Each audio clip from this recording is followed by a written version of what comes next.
Allah turunkan kemudian petunjuk pedoman berkehidupan supaya misi itu sukses dituntaskan. Ini bukti kasih Allah kepada kita. Tidak pernah memberikan kepada kita sebuah tugas berkehidupan kecuali diberikan perangkatnya. Demi Allah saya katakan, saking sayangnya Allah kepada kita, tidak pernah menugaskan apapun kepada hamba itu. Yang sering kita sebut dengan ujian itu. Jadi nggak mungkin setiap hamba itu diuji kalau tidak diberikan perangkat untuk menyelesaikan ujian itu. Jadi Allah tuh saking sayangnya, satu, menginginkan kita selalu tenang, senang, menginginkan kita terhormat. Jadi kurang sayang apa lagi? Kurang sayang apa lagi?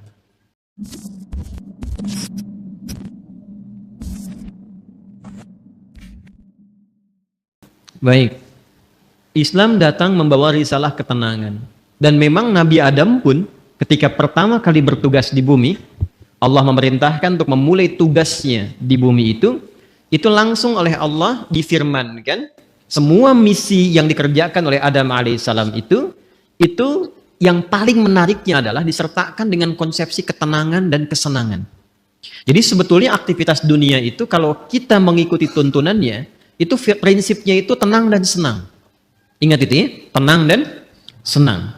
Baik, itu ada di Quran surah kedua Al-Baqarah di ayat 38. Qulna bitu minha jami'a fa imma ya'tiyannakum minni huda faman tabi'a hudaya fala khaufun 'alaihim wala hum yahzanun. Sekarang misi dimulai, kata Allah, Adam Hawa turun semua ke bumi, misi dimulai. Karena Nabi Adam, kakek moyang kita, dan istri beliau, Sayyidah Hawa alaihissalam, ingat ya, Allah menciptakan manusia pertama itu Adam dan Hawa. Bukan Adam dan Hendra. Ingat ya? Adam dan Hawa. Jelas? Betul ya? Betul. Jadi begitu kemudian disampaikan, misinya diviralkan. Apa tujuan mencipta Adam dan nanti keturunan yang disebut dengan Bani Adam, disebutkan 7 kali dalam Al-Quran itu, fungsinya adalah di bumi terkait dengan ibadah. Quran surah ke-51 ayat 56, "Wa ma khalaqtul jinna wal insa illa liya'budun." Nanti pekerjaan ibadahnya bukan di langit. Yang di langit ada malaikat yang bertasbih, bertahmid, bertakdis. Nanti di ayat 30 terusannya ditemukan. Ya kan? Wa nahnu nusabbihu bihamdika wa nuqaddis lak. Kan? Ada yang di langit. Cuma tugas kita bukan di langit. Tugasnya di mana? Di bumi. Itu yang dimaksudkan Al-Baqarah ayat 30. Wa idh qala rabbuka lil malaikati inni ja'ilu fil ardi khalifah. Tugas kita memakmurkan bumi, tugas kita beribadah di bumi ini. Karena tugasnya di bumi, maka Adam diturunkan. Ketika sudah siap, diturunkan ke bumi. Yang paling menarik, perhatikan kalimatnya. Fa imma ya'tiyannakum minni hudan. Maka tatkala misi dimulai itu, bersamaan dengan misi dimulai, Allah turunkan kemudian petunjuk pedoman berkehidupan supaya misi itu sukses dituntaskan. Ini bukti kasih Allah kepada kita. Tidak pernah memberikan kepada kita sebuah tugas berkehidupan kecuali diberikan perangkatnya. Demi Allah saya katakan, saking sayangnya Allah kepada kita, tidak pernah menugaskan apapun kepada hamba itu. Yang sering kita sebut dengan ujian itu. Jadi nggak mungkin setiap hamba itu diuji kalau tidak diberikan perangkat untuk menyelesaikan ujian itu. Bahkan yang paling rahman, karena itu sifat rahman hanya dilekatkan kepada Allah, tidak yang lain. Quran surah ke-17 ayat 110, Qulid'ullaha awid'ur rahman. Ya, ibu masih punya rahim. Manusia masih bisa belajar dari keteladanan itu, tapi rahman hanya milik Allah. Karena kasihnya begitu luas. Jangankan diberikan perangkat. Dengan sifat rahmat Allah itu, kaidah langsung diturunkan. Allah langsung memberikan penjelasan, tidak mungkin bahkan seorang hamba diuji melampaui batas kemampuannya. La yukallifullahu nafsan illa. Itu sayangnya Allah kepada kita. Jadi nggak mungkin setiap kita itu diuji dengan persoalan. Apapun itu dalam kehidupan, kecuali kita memang punya kesanggupan menyelesaikan itu. Itu mesti yakin. Karena Allah yang sampaikan. Dan jangan diduga bahwa setiap orang yang duduk di sini tidak punya masalah, belum tentu. Ini wajah penuh persoalan semua gitu. Setiap kita punya persoalan yang berbeda-beda. Dan mesti yakin, ini kalimat pertama, dan secara psikologis, ini susah ditemukan dimanapun. Itu akan memberikan ketenangan pada jiwa kita. Jadi kalau bahasa psikologinya begini, ketika ada persoalan, katakan pada diri kita, kita pasti bisa menyelesaikan ini. Itu lebih menenangkan kepada jiwa dibandingkan membuat status. Kenapa harus aku ya Allah? Nggak akan selesai. Ingat ya, ujian tidak tuntas dengan menuliskan sebuah status. Tapi ujian bisa tuntas dengan membangun keyakinan kepada diri bahwa itu bisa kita sempurnakan. Lalu turunlah surah Al-Insyirah untuk memberikan kelapangan kepada jiwa. Inna ma'al usri yusra. Itu konsepsinya jelas. Jadi kalau sedang punya persoalan, katakan dulu pada diri kita. Insya Allah saya mampu mengatasi ini. Satu. Yang kedua, setiap masalah pasti ada solusinya. Kalau dipersingkat tuh begini bahasa singkatnya. Pasti selesai. Pasti selesai. Insya Allah. Itu kalimat ini, dua kalimat yang mahal ini, itu memberikan pengaruh kepada jiwa tuh luar biasa. Dan itu sangat mahal. Sangat mahal. Anda kalau konsultasi ke psikolog untuk dapat dua kalimat ini saja, berapa biaya yang dikeluarkan? Ya. Kan saya sering katakan kan, ketenangan itu kadang lebih mahal kan dibandingkan harta yang dimiliki. Orang untuk mendapatkan ketenangan itu mesti kadang merogoh kocek yang sangat luar biasa. Karena itu seringkali ketenangan itu tidak bisa dibandingkan dengan materi yang didapatkan. Masih ingat kan pertanyaan yang sering saya ajukan? Pilih mana? Kaya tapi gelisah atau miskin tapi tenang? Masih ingat 2 tahun lalu? Kaya tapi gelisah atau miskin tapi tenang? Coba. Nggak ada pilihan ketiga. Nggak mudah kan? Baik. Nah, karena itu konsepsi dasar, dalam kita berkehidupan itu mesti tenang. Saya kalau mengajar Andanya nggak tenang, nggak mungkin pelajaran bisa disampaikan. Saya pun kalau sedang tidak tenang, nggak mungkin bisa menyampaikan materi dengan baik. Ketenangan itu penting. Karena itulah ketika Adam mulai diturunkan ke bumi, kalimatnya. Faman tabi'a hudaya, fala khaufun. Fala khauf itu tidak ada kegelisahan. Apa lawannya gelisah? Tenang. Jadi konsepsi dasar keberhidupan di bumi itu sesungguhnya penuh dengan ketenangan. Dasarnya itu. Kapan ketenangan itu tiba? Faman tabi'a hudaya. Ketika petunjuknya diikuti. Jadi kalau ada keberhidupan kita dalam konteks apapun, apakah di rumah tangga, di pekerjaan di kantor, kehidupan sosial, yang membuat kita tidak lebih tenang, boleh jadi, maaf, bukan karena jabatan yang kurang tinggi. Mungkin bukan hartanya kurang banyak. Bukan karena gelar belum banyak terkumpul. Boleh jadi interaksi kita dengan pedoman yang telah Allah tetapkan itu belum tinggi. Coba keluarkan pedomannya. Kemudian walahum yahzanun. Dan tidak larut dalam kesedihan. Apa lawannya sedih? Senang. Harusnya keberhidupan di bumi itu konsepnya tenang dan senang. Mau di sini, senang. Mau di sana, senang. Di sini, di sana, di mana-mana. Itu memang konsep dasar berkehidupan. Kapan itu terjadi? Kapan?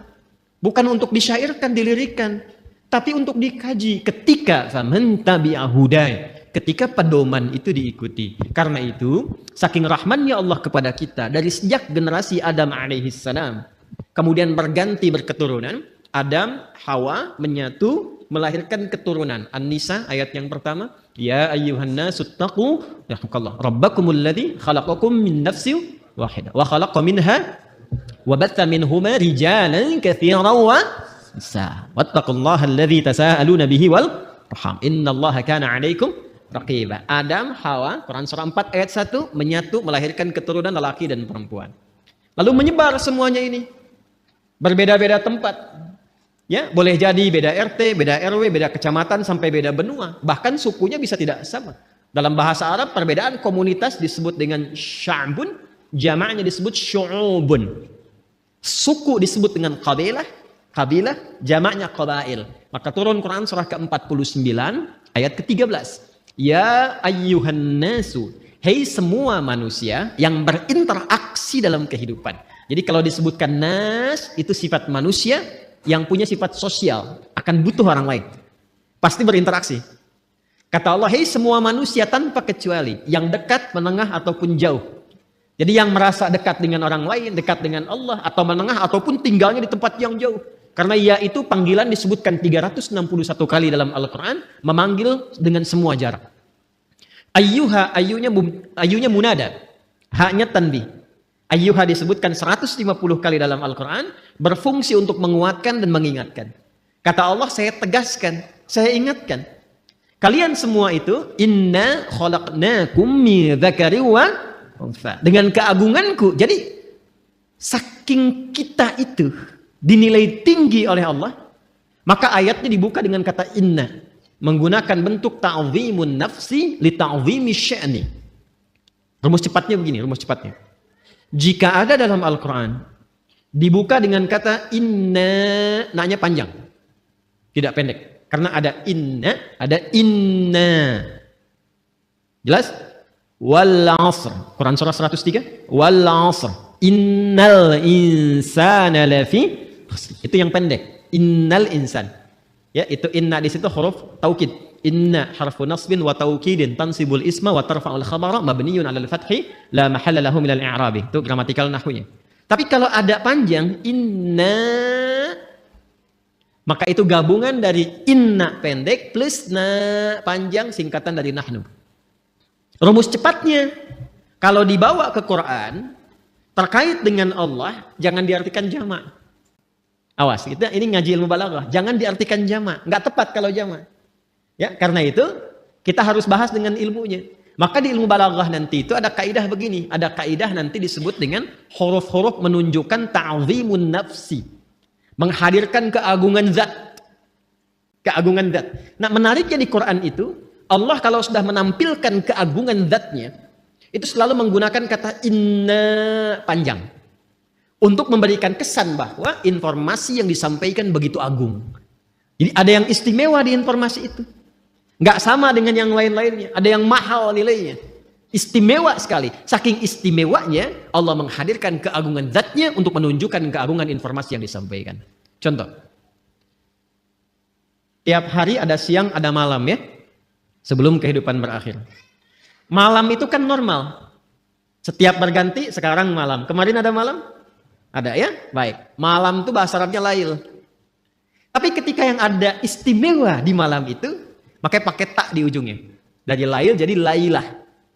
Saya tanya begini. Kemarin saat Ramadan, ada malam yang istimewa nggak? Namanya malam apa? Lailatul Qadar. Baik ya? Kalau ada tak berarti istimewa ya. Coba lihat surahnya, surah ke-97. Bukankah ketika menyebutkan malam Al-Qadar itu di depannya pakai inna panjang? Inna anzalnahu fi, untuk memberikan kesan bahwa informasi yang disampaikan begitu istimewa. Nah, kita ini manusia itu bukan makhluk biasa. Ini makhluk istimewa, Pak, Ibu. Jadi jangan melihat diri kita itu sebagai sesuatu yang rendah, tidak. Allah murka itu. Ya, kita itu makhluk yang istimewa. Saking istimewanya, itu Allah sudah menyampaikan dengan kalimat yang sangat indah dan menghiasi kita dengan segala kemuliaan dari ujung kepala sampai ujung kaki. Itu mulia. Buka Quran surah ke-17 Al-Isra ayat ke-70. Walaqad karramna bani Adam. Tuh, ada lam, ada qad. Lamnya taukid, qadnya tahqiq. Ya, jadi qad itu bisa tahqiq, bisa takrib, bisa taukid. Walaqad karramna, dan aku tegaskan kata Allah, aku jamin. Dengan keagunganku kata Allah, aku berikan semua sifat-sifat kemuliaan pada semua anak cucu Adam. Jadi dari ujung kepala sampai ujung kaki itu kita itu mulia.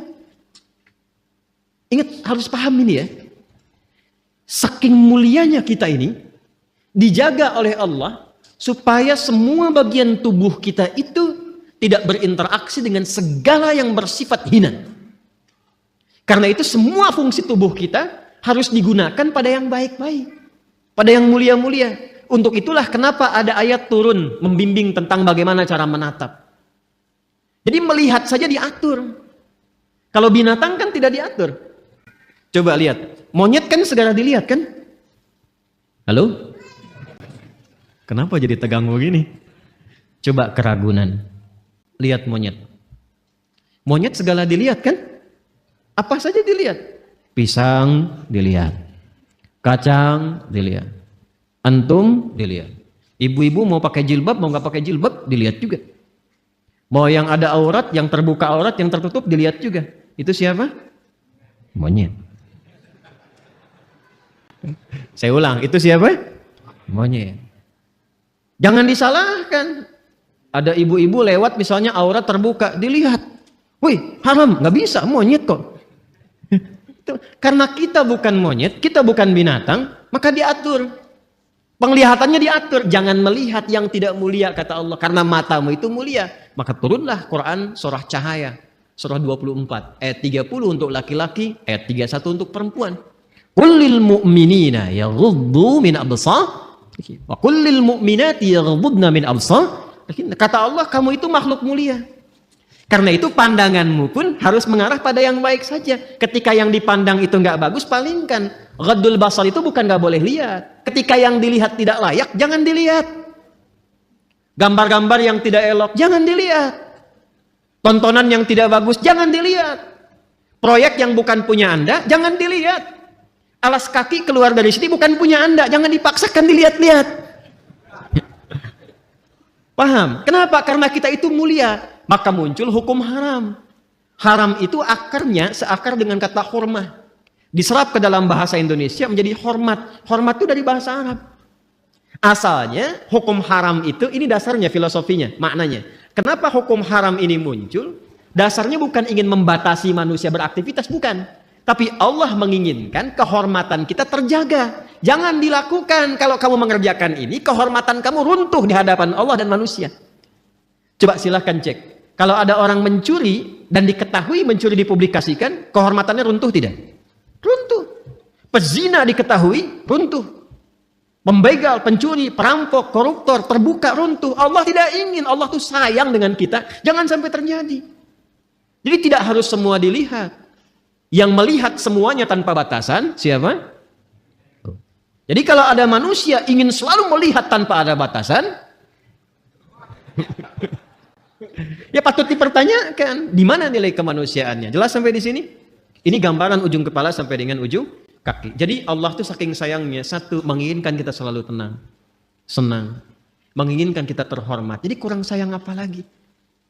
Kurang sayang apa lagi? Nah, dan yang paling menarik adalah ketika kita terlahir ke muka bumi ini, diberikanlah kemudian bekal-bekal untuk mendapatkan itu semua. Ini karena edisi spesial, saya akan menggali ini saja, karena ini sekaligus yang memberikan sebuah petunjuk langsung dari Al-Quran dan hadis-hadis Nabi Muhammad SAW untuk mendapatkan ketenangan tadi, kenyamanan tadi, keterjagaan tadi. Maka sejak manusia terlahir, diberikanlah fitrah berkehidupan, ditanamkan dalam jiwanya yang akan menjaga dia tetap dalam status yang terhormat di hadapan Allah. Itulah potensi fitrah yang disebut dengan takwa. Maka turunlah Quran surah ke-91 di ayat 7 sampai dengan ayat 10. Wa nafsi wa ma sawwaha. Dan demi jiwa setiap manusia yang disempurnakan penciptaannya. Fa'alhamaha fujuraha wa taqwa. Maka demi menyempurnakan itu ditanamkanlah pada dirinya fitrah, potensi-potensi kebaikan, yaitu satu katalisnya namanya fujur, dan inti hidup berkebahagiaan itu yang disebut dengan takwa. Tugas kita adalah mengoptimalkan fitrah potensi takwa ini. Jadi kalau kita bisa keluarkan itu, naik cahayanya, naik ke mata, itu mata tidak akan pernah menatap kecuali yang baik-baik saja. Turun ke lisan orang yang sudah punya takwa, itu lisannya akan terjaga. Tidak pernah dia bertutur kecuali yang mulia saja. Sampai ke ujung kaki. Kalau sudah jadi mendapati bagian dari takwa itu, maka berubah nanti namanya. Kalau sendiri disebut taqi, kalau jamak disebut muttaqin. Kalau jamak disebut apa? Muttaqin. Orang kalau sudah mendapatkan muttaqin statusnya dan dia berlatih dengan amalan-amalan khusus, maka Allah jamin semua gerak langkah hidupnya akan langsung dibimbing oleh Allah dan dipastikan semua aktivitasnya berdampingan dengan kesuksesan dan kebahagiaan. Itu konsepsi dasar di ayat 2 sampai dengan 5 di surah Al-Baqarah. Dzalikal kitabu la raiba fihi hudal lil muttaqin. Siapa muttaqin itu? Ayat 3-nya. Alladzina yu'minuna bil ghaib. Baik, latihannya. Wa yuqimunas wa mimma razaqnahum walladzina yu'minuna bima unzila ilaihi wa ma unzila min wa bil akhirati hum yuqinun. Lihat, ulaika ala hudam rabbih wa ulaika humul muflihun. Langsung ke ayat 5. Mereka itulah orang-orang yang akan selalu diberikan bimbingan oleh Allah dalam setiap langkah hidupnya. Tidak ada yang paling indah kecuali mendapatkan bimbingan Allah. Hidayah itu Coba citrakan sebagai bimbingan. Ya, betul petunjuk dalam bahasa Arab. Petunjuk betul. Tapi petunjuk itu kalau kita tarik lebih dekat jadi terbimbing kita kan? Bimbingan dalam berkehidupan. Ada orang-orang yang selalu dibimbing Allah. Lisannya bertutur dibimbing. Bekerjanya dibimbing. Dan itu mahal. Ada orang yang ingin mendapatkan itu sampai rajin tahajud. Kan diantara manfaat tahajud itu kan mendapatkan bimbingan Allah. Ya, Quran surah ke-17 masih ingat? Ayat 79 itu sampai dengan ayat 81. Wa minal laili fatahajjad bihi nafilatan laka asa ay yab'atsaka rabbuka maqaman mahmuda. Kemudian apa yang terjadi? Wa qur rabbi adkhilni mudkhala sidqin wa akhrijni mukhraja sidqin waj'al li lil muttaqina masyaallah waj'al li min ladunka sultanan nasira. Jadi teman-teman sekalian, itu mahal itu. Untuk dapat hudan itu, bimbingan Allah yang menyertai aktivitas kita, ada amalan-amalan dasarnya setiap hari. Tahajud, Quran, itu jangan salah tuh. Makanya saya tuh sering cerewet, dekati Quran, sampai bikin komunitas, ya sampai kita mencoba untuk menjadi bagian ahli Quran. Karena mahal, yang dicapai itu bukan sekedar interaksinya, bimbingan Allahnya, kebahagiaannya gitu, ya, kesuksesannya.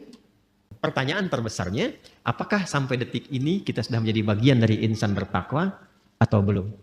Kalau sudah mendapati itu, kita bagaimana cara mempertahankannya? Kalau belum mendapati itu, bagaimana mengoptimalkannya? Itu yang coba kita gali di pertemuan malam hari ini. Kita akan mengaji malam ini dengan nuansa ilmiah yang tinggi. Karena itu butuh fokus yang luar biasa. Karena boleh jadi detil pembahasan ini belum didapati di kitab-kitab khusus. Jadi kita mesti menyatukan dulu beberapa referensi, baru kita bisa mendapatkan tautan-tautan ini. Karena itu, ini kajiannya cukup mendalam di malam hari ini. Sekali lagi, butuh fokus untuk kita semua. Kemudian nanti ada beberapa yang ingin saya tuliskan juga, dan ini akan menentukan pengenalan jati diri kita kepada diri kita masing-masing. Baik, kita mulai pembahasan kita malam hari ini, dan kiranya saya akan memulai untuk memberikan gambaran dalam bentuk tulisan. Bismillah. Mohon untuk dicek terlebih dahulu. Terdengar suara saya insyaallah? Baik ya. Di luar mudah-mudahan jelas ya suara saya. Kalau saya menulis di sini kelihatan di sana? Ya, sudah pasti tidak, sudah pasti. Jadi kalau kelihatan Anda luar biasa gitu. Saya ingin memastikan aja gitu kan. Baik. Nanti kalau ada sebagian sisi tidak terlihat, bisa nanti di-review ya, pada kajian yang telah terekam di YouTube, nanti dicek kembali. Dan memang dalam kehidupan itu seperti itu. Kita tidak bisa memuaskan semua kalangan. Ya.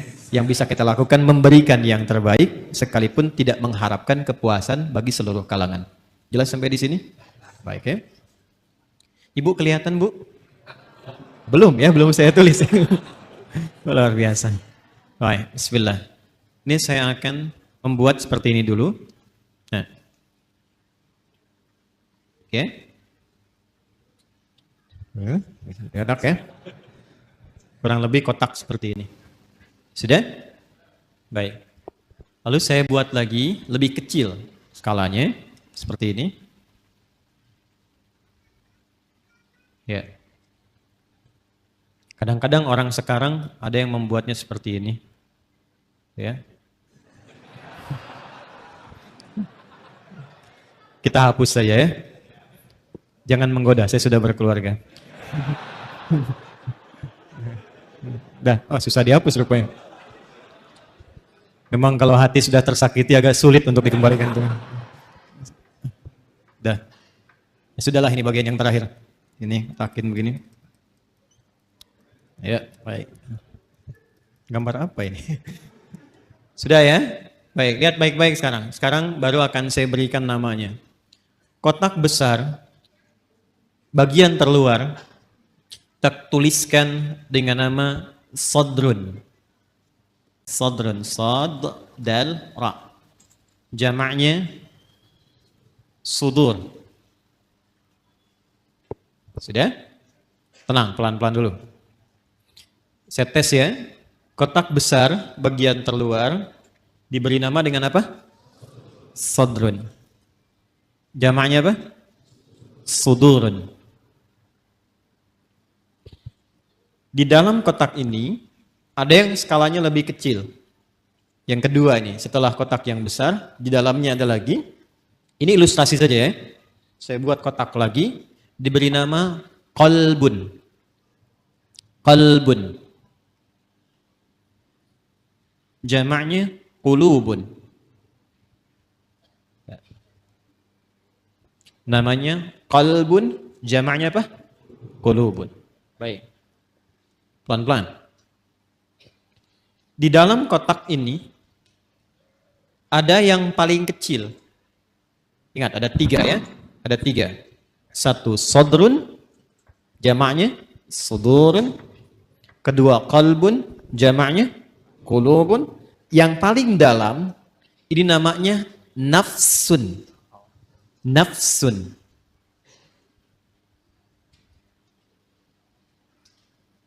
Nafsun. Apa jamaknya? Nafsun. Pelan-pelan.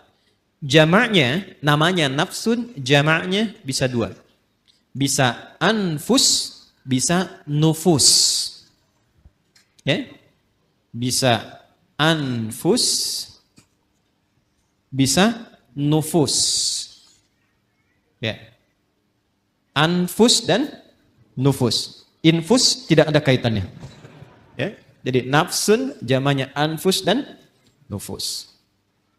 Sudah. Di dalam nafsun ini ada 2 fitrah yang Allah tanamkan dalam jiwa kita. Dan ini inti kehidupan kita ada di sini. Inti kehidupan kita. Jadi seseorang mengalami kehidupan kalau tinjauan dari fisikanya, biologinya, kan? Ketika jiwanya, rohnya sudah ada, maka dia mulai bergerak, maka dipandang hidup. Tapi bagaimana dia bergerak itu ada inti kehidupannya. Maka di dalam nafsun ini ada inti hidup kita. Ada 2 ditanamkan di dalamnya. 1, ada kutub positif, disebut dengan takwa.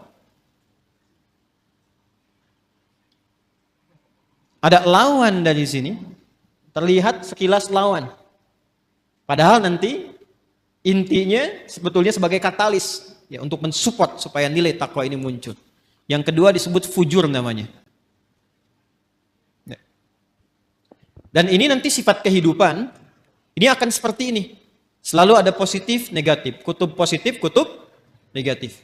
Apapun itu, kalau mau ditarik ke dunia elektrik juga seperti itu. Di baterai itu kan ada kutub positif, ada kutub negatif. Di kimia itu, di atom ada proton, ada elektron. Gitu kan ya? Baik. Kita lepaskan dulu semua itu. Kita kenali diri kita saja, supaya tidak terlampau melebar.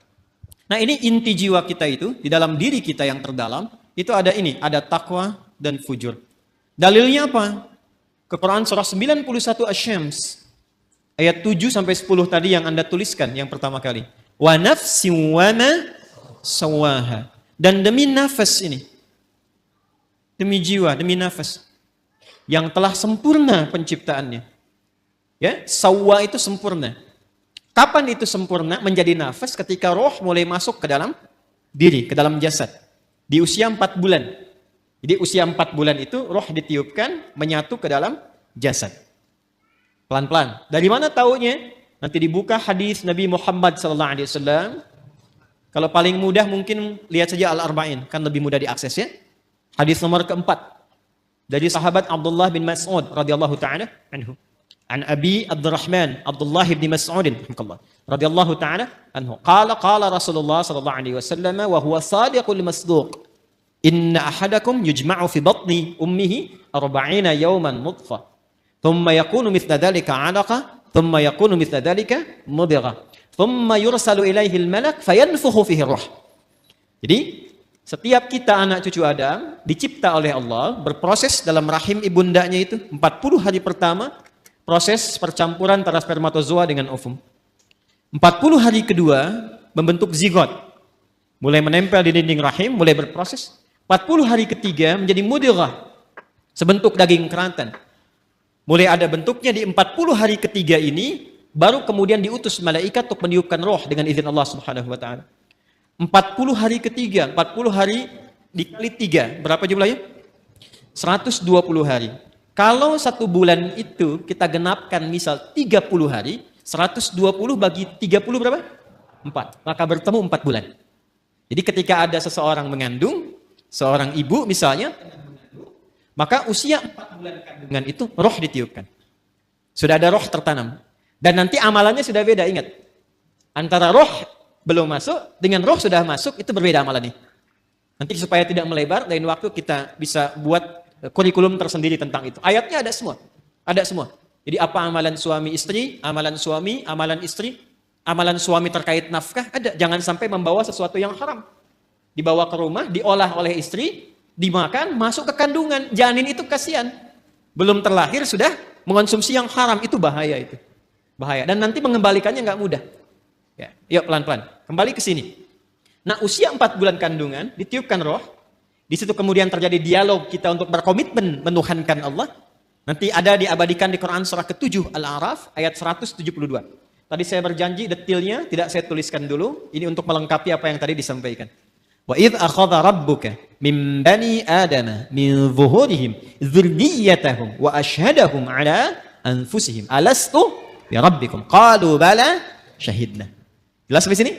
Nah, ini usia 4 bulan kandungan. Ketika roh ditiupkan, menyatu kemudian dengan jasad, maka berubah nanti namanya menjadi nafas. Jelas? Berubah menjadi apa? Nafas. Dari sini kemudian muncullah tanda-tanda keberhidupan.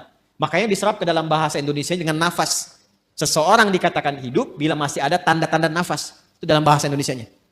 Paham sampai sini? Nah, ketika sempurna itu, dari mana taunya? Roh masuk ke dalam fisik, kemudian sempurna penciptaan jadi nafas ini. Nanti lihat di Quran surah ke-15, ayat 28. Quran surah 15, Al-Hijr, ayat ke-28. Wa idh qala rabbuka lil malaikati inni khaliqum bashara min salsalim min hama'im masnun. Teruskan ayatnya. Fa idza sawaituhu. Nah, ini ada kalimatnya sawaituhu. Fa idza sawaituhu wa nafakhtu fihi min ruhi. Maka bila aku telah sempurnakan sawaituhu penciptaannya itu dengan cara meniupkan roh, sudah masuk ke dalam bagian tubuhnya itu, ya, maka mulai sempurna penciptaan berproses di situ. Kata sawaituhu itu asalnya dari kata sawwa yusawwi, taswiyatan. Ya. Ini asalnya ya nih. Jadi makanya kalau bersambung dengan dhamir kembali ke ya. Sawwaitu tu'nya ke Allah, dhamir anak, ya. Hu-nya kembali ke kalimat semula, ke bashar. Fa idza sawaituhu, maka bila makhluk manusia ini mulai akan masuk fase sempurna penciptaannya. Jadi kalau tampilan fisiknya disebut bashar. Nanti ada 5 nama ya. Agak lompat sedikit, manusia setidaknya disebut dengan 5 nama. Bashar 35 kali disebutkan dalam Al-Quran. Dan ini nama pertama saat diciptakan untuk memberikan info pada malaikat dan jin bahwa materi dan tampilan fisiknya nggak sama dengan malaikat dan jin. Di malaikat diciptakan duluan, baru kemudian jin. Kalau malaikat dari cahaya, kalau jin dari api, bukan sekedar api. Ya, api yang menyambar-nyambar. Makanya ayat 27-nya disebutkan jin dulu. Quran surah ke-15 ayat 27 itu jin dulu. Wal janna khalaqnahu min qablu min naris samum. Dan kalangan jin itu diciptakan sebelum manusia, bahan dasarnya api yang menyambar-nyambar, menyala. Manusia beda, disebut dengan bashar. Menunjuk pada tampilan kulit yang halus, secara fisikal beda dengan malaikat dan jin. Ini kata dasarnya sawwa nih. Ya, sempurna. Jadi ketika disebut sempurna itu, kalau rohnya sudah masuk ke dalam jasad. Ketika masuk itu menjadi nafas. Dari mana taunya? Tafsir ke Quran surah 91. Ayat 7 itu sampai dengan 8. Wa nafsin wa ma sawwaha. Dapat sawanya nih. Ya, dan demi nafas yang telah sempurna, tertanam, sempurna, tercipta dalam jiwa itu, menyatu ke dalam tubuh kita itu, maka ketika sempurna itu terjadi, diilhamkanlah fa'alhamaha fujuraha wa taqwaha. Nah, jadi dalam jiwa setiap kita yang hidup itu ada inti kehidupan. Intinya di sini, fokus ini ya. Ini yang paling penting. Intinya ini, takwa ini. Jadi generator hidup kita itu ada di jiwa takwa. Kutub positifnya. Sederhananya, bahasa singkatnya, Jadi kalau kita gali terlalu panjang nanti, kecuali kalau mau ngaji sampai subuh. Mau sampai subuh di sini? Silakan, saya jam 9 selesai. Ini panjang nih, karena harus membahas 115 kata dalam Al-Quran. Nanti takwa disebutkan 115 kali dan derivasinya. Lawannya nafsu 115, jadi kalau mau bahas itu, mungkin bisa sampai subuh yang 2 hari ke depannya. Takwa secara singkatnya saja, adalah akumulasi setiap sifat-sifat kebaikan. Dalam istilah Al-Quran, sifat baik itu seringkali ditampilkan dengan diksi atau dengan kata khair namanya. Khair. Wah, ini kalau ngajinya agak dalam, agak panjang kita. Khair. Ada baik secara fisik, jasmaninya bagus, sehat, baik. Itu biasanya orang Arab menyebut dengan kata thayyib. Thayyib. Kata thayyib pertama ada di Al-Baqarah ayat 168. Ya ayyuhan nasu kulu mimma fil ardi halalan thayyiban. Jadi kalau kita mau makan, kata Al-Quran, coba cari bahan makan itu, bahan dasarnya dengan cara yang legal. Jangan melanggar hukum. Jangan mencuri, jangan korupsi, jangan merampok, membegal, mengambil hak orang lain, jangan dilakukan. Kalaupun sudah dapat dengan cara yang halal, maka cari yang dikonsumsi itu yang menyehatkan untuk tubuh. Jadi tidak semua yang diinginkan itu mesti dimakan. Ini satu kalimat ini kalau benar dipraktekkan, insya Allah tubuh kita itu sehat. Jadi kata Al-Quran, kalau mau makan, cari yang menyehatkan. Boleh, silahkan. Mungkin variasi menunya ada. Tapi sekiranya tidak menyehatkan, tidak harus dikonsumsi. Jelas ya? Itu indah sekali. Sehingga membuat tampilan fisik kita itu sehat. Sambal, bagus. Tapi sambal satu baskom, tidak bagus. Membuat fisiknya sehat, kuat, itu namanya apa? Thayyib. Tapi kan tidak semua yang fisiknya sehat itu, sifatnya juga sehat. Kan ada orang-orang yang tampilannya bagus, rapi, bersih, fisiknya kuat, tapi sifatnya kan nggak baik juga. Kan ibu tahu ya, Bang Thayyib itu. Dia kan sehat sebetulnya kan, fisiknya kuat. Tapi 2 kali puasa, 2 kali lebaran, pulang-pulang. Ada apa itu? Ah, sekarang banyak yang fisiknya bagus, berdasi, berjas, tapi pencuri juga, ya, penipu juga, ya. Dan turunan-turunan yang lainnya. Kita tidak menginginkan itu. Ketika kebaikan fisik diiringi dengan kebaikan sifat, maka sifat itu disebut khair namanya. Khair. Nanti ada 6 ya. Ini untuk informasi saja cepat, karena kita nggak mau bahasin terlalu jauh. Ada thayyib, ada khair, ada ma'ruf, ada ihsan, ada salih. Yang ke-6 ada birrun. Ya. Nanti lain waktu kita bisa turunkan kalau sedang membahas itu. Ya. Sekarang kita beralih ke sini saja dulu, ke khair. Jadi khair itu semua jenis-jenis sifat yang kita nilai baik. Jujur baik tidak? Itulah khair. Sabar baik? Baik, sabar. Rendah hati, tawadhu. Jadi semua sifat-sifat baik itu ada di sini. Karena itu yang paling menarik, masyarakat di zaman jahiliyah yang kehilangan sifat-sifat baik itu, sehingga seakan tidak mengenal sifat baik. Yang kaya ada. Tapi karena tidak kenal sifat baik, kekayaannya digunakan pada yang tidak baik. Yang pintar ada. Tapi karena tidak mengenal sifat baik, kepintarannya digunakan untuk berbuat yang tidak baik. Karena itu di zaman jahiliyah komplit semua. Pezina banyak. Pemabuk ada. Pembegal komplit. Bahkan sekampung begal semua ada. Di kota Ghifar itu.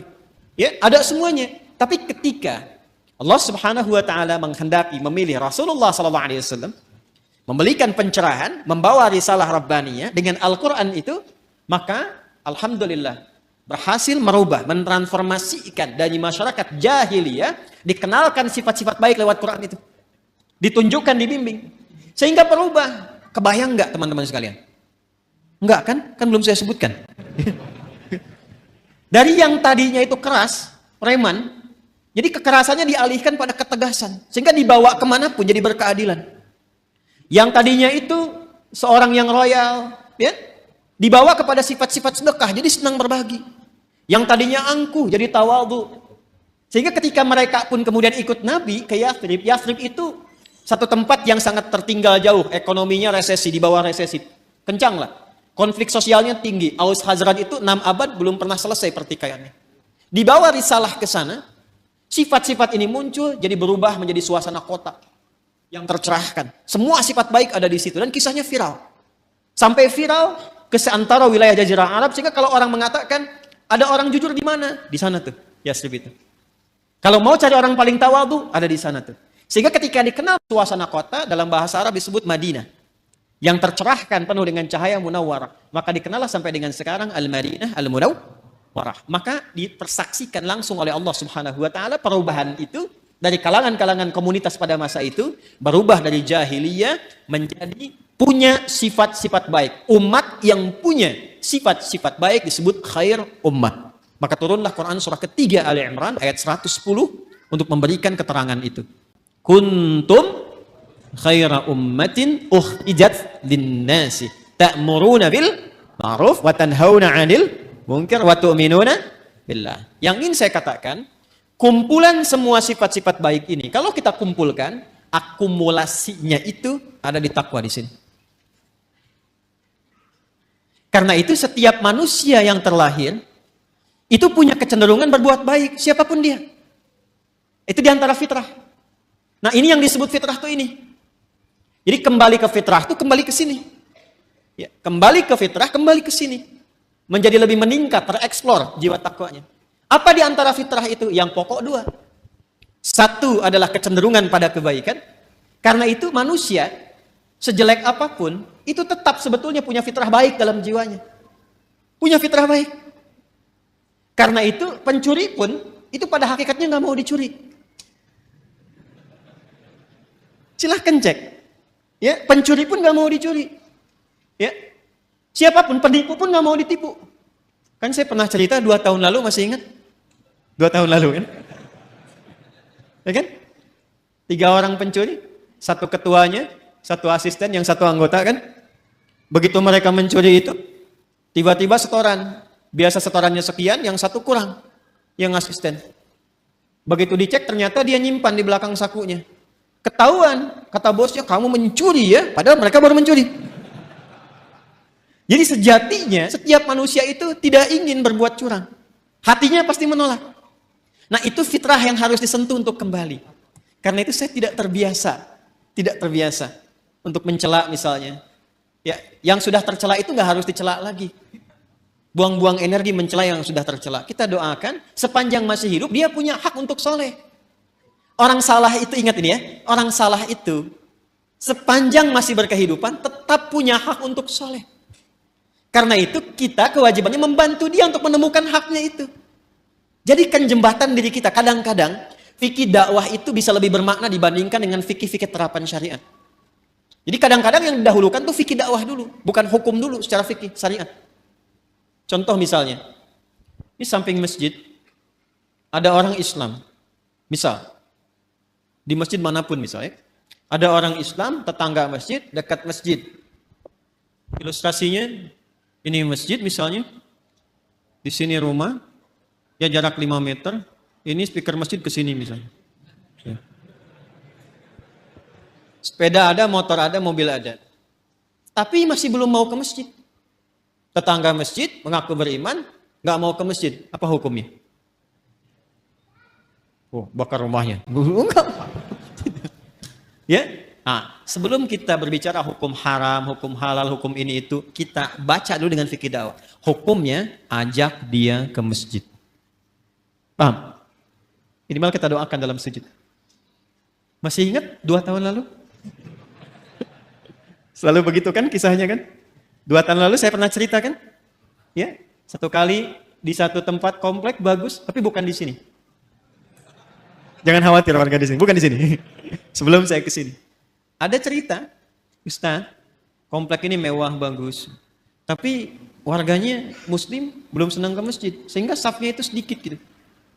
Oh, begitu Pak. Masya Allah saya bilang. Sudah didoakan? Sudah ditengok? Belum. Kalau begitu begini Pak. Besok Bapak beli buah. Habis subuh, libur, ya, Sabtu, dari masjid bawa buah, mampir ke rumahnya dia. Yang muslim itu yang belum ke masjid. Nanti Bapak ke situ, kalau dia tanya, Assalamualaikum, aja apa kabar? Bapak bilang, Waalaikumsalam warahmatullahi wabarakatuh. Dia, Bapak sehat, sehat. Saya kira Bapak sakit. Nggak kelihatan di masjidnya ada buah gitu. Coba aja dulu. Itu alhamdulillah tuh. Pekan depannya, nambah jamaah itu. Pulang ke masjid. Kadang-kadang itu masih didahulukan deh. Itulah khair. Itulah khair. Jadi akumulasi dari setiap ini, khair itu membentuk karakteristik apa? Takwa. Nah ini mesti dioptimalkan. Karena kalau ini keluar, setiap kita insya Allah otomatis jadi orang baik. Ya, pasti dia orang baik tuh, insya Allah. Karena Allah yang jamin. Ini mesti dioptimalkan. Nah untuk menjadikan percepatan ini keluar, maka ada katalisnya. Belajar kimia ya? Ya, kan ada ikatan-ikatan dia, termasuk yang mempercepat. Untuk mempercepat ini keluar, muncul. Ya, kalau mangga pengen cepat matang dia apa? Dikarbit ya, bahasa sederhana dikarbit ya. Ini ada katalis supaya cepat keluar ini muncul, maka diciptakanlah lawannya. Lawan ini sejatinya bukan lawan kontra, tapi untuk memberikan stimulus supaya yang ini cepat keluar. Disebutlah fujur namanya. Maka setiap ditemukan sifat baik di sini jujur, maka akan ada lawannya di sini di fujur. Misal, di sini ada jujur, di sini pasti ada dusta. Anda sekuat apapun membuat kalimat, tidak ada dusta di antara kita, tetap dustanya ada. Karena ini bawaan untuk mempercepat ini keluar. Sabar di sini ada amarah. Tawadu, rendah hati di sini ada sombong. Ya. Karena selalu berlawanan. Wa min kulli syai'in khalaqna zawjaini la'allakum tadhakkarun. Segala hal itu aku ciptakan berlawanan supaya kalian sadar, kata Allah, hanya aku yang tunggal, yang tidak punya pasangan. Itu ada di Quran surah 51 ayat 49. Nah, konsepnya begini. Teruskan. Wa nafsin wa ma sawwaha fa'alhamaha fujuraha wa taqwaha. Nah, konsep dasarnya ayat 9-nya. Kalau kita bisa mempraktekkan ini, insya Allah lebih damai, lebih tenang, lebih bahagia. Walaupun mempraktekkan tidak semudah mengucapkan. Qad aflaha man zakka. Dijamin kata Allah. Jadi qad itu ada tahqiq, ada takrib. Takrib itu untuk mendekatkan sesuatu. Jadi kalau informasi ada pakai qad, berfungsi takrib, artinya momennya sudah dekat. Misal, kan kalau mau salat ada iqamah ya? Qad qamatis salatu, qad qamatis salah. Nah, dengar itu? Dengar ya? Qad qamatis salah, maksudnya apa? Salat sudah dekat, siap ditunaikan. Qadnya takrib di situ. Ada yang bermakna tahqiq, taukid, penguat, penjamin. Ya, yang di sini itu penjamin, penguat. Ya, qad aflaha man zakkaha. Kata Allah, aku jamin. Orang akan mendapatkan atau cenderung lebih bahagia, lebih sukses, lebih nyaman hidupnya, zakkaha bila mampu menyucikannya. Ini mahal sekali kalimatnya. Teman-teman, ikhwan, ibu dan bapak, mencuci, tahu mencuci? Sudah pernah nyuci kan? Mencuci, misal, mencuci pakaian, baju. Kalau ada orang mencuci baju, maaf, yang dibuang itu kotorannya atau bajunya? Kotorannya, yakin ya? Bukan bajunya kan? Oh ya. Jadi kotorannya. Supaya apa dicuci? Bersih. Apa lawannya bersih? Kotor. Masya Allah. Jadi kotor itu diciptakan oleh Allah bukan untuk menjadikan tampilan kita kotor, bukan. Tapi untuk menampakkan kebersihan. Sebab gak mungkin ada bersih kalau gak ada kotoran. Jadi filosofi kotor itu bukan untuk menjadikan kita menjadi kotor, bukan. Tapi supaya bersihnya tampak. Sebab kalau nggak ada kotornya ngapain dicuci? Jelas ya? Nah, jadi ini poinnya. Jadi cara membacanya itu, ini kalimatnya tinggi. Makanya dibacanya nanti pakai isti'arah di balaghah. Membacanya tinggi sekali. Jadi mencuci itu bukan bermaksud menghilangkan jiwanya. Bukan. Bukan menghilangkan pakaiannya. Tapi ditampakkan lawannya ini supaya yang bersih muncul. Gelas bisa dilap. Kapan dilap? Kalau kelihatan ada debunya. Wajah dilap-lap. Kenapa? Karena ada kotoran yang tampak di wajah. Kalau nggak ada yang kotor, ngapain dilap? Jelas ya? Baik. Nah ini cara membacanya, terapkan ke sini. Amarah itu diciptakan bukan ingin menjadikan seseorang itu pemarah, bukan. Tapi supaya sabarnya muncul. Sebab kalau marah nggak diciptakan, bagaimana sabar bisa muncul? Tuh, kan? Di luar nggak tahu tuh. Ya, coba deh begini. Maaf ya, ibu dan ibu, suami pulang dari kantor ke rumah nih. Pokoknya nggak ada apa-apa, nggak ada hujan, nggak ada angin, nggak ada macam-macam, nggak ada permasalahan. Begitu buka pintu, Assalamualaikum, ibu jawab Waalaikumsalam, ibu langsung bilang, sabar ya Pak, sabar gitu. Kira-kira respon pertama apa yang akan ditampilkan oleh suami? Mama sehat. Nggak mungkin kan itu muncul, kecuali ada amarah dulu, baru sabar muncul. Jadi ternyata sabar itu bisa muncul kalau amarahnya sudah keluar. Maka cara memandang setiap persoalan itu paling gampangnya, ingat ya, tadi saya katakan mudah diucapkan, tapi juga tidak mudah untuk dipraktekkan, perlu berlatih. Ketika ada sesuatu yang tidak disukai, cepat cari lawan yang disukai.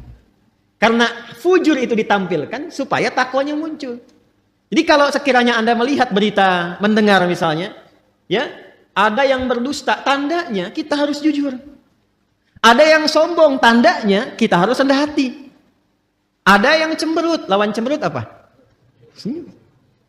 Ada yang menangis, lawan menangis apa?